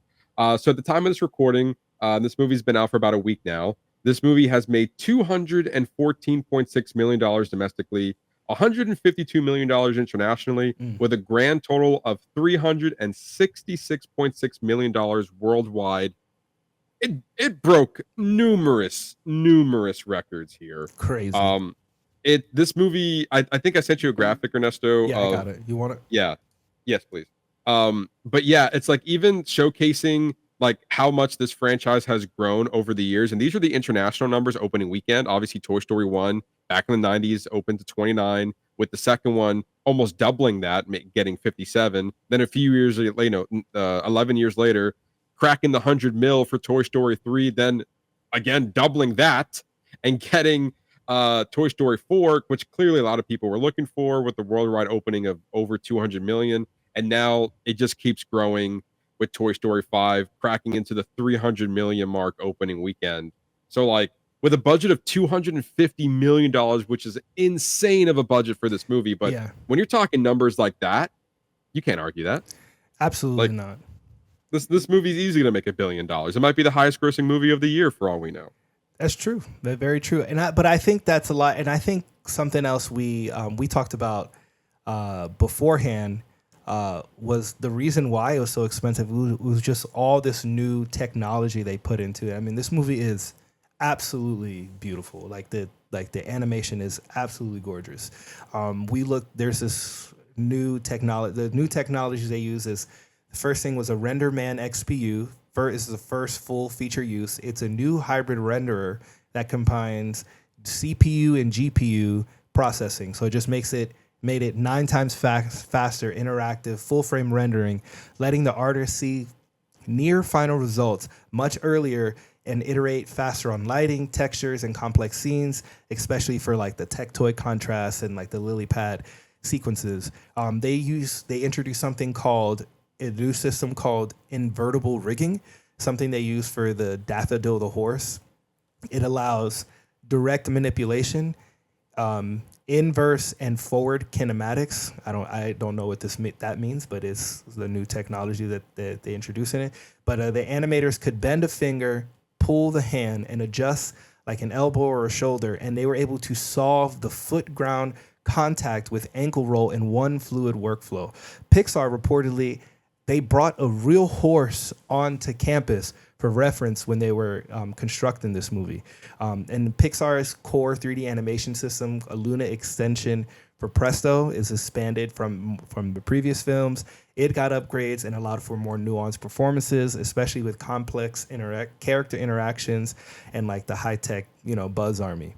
Mm-hmm. And something that I think that you mentioned to me, Matt, is the simulation and physics tool. So enough for them to enhance the hair and clothes simulation just to make it seem real. And something they had to heavily introduce with Blaze's character.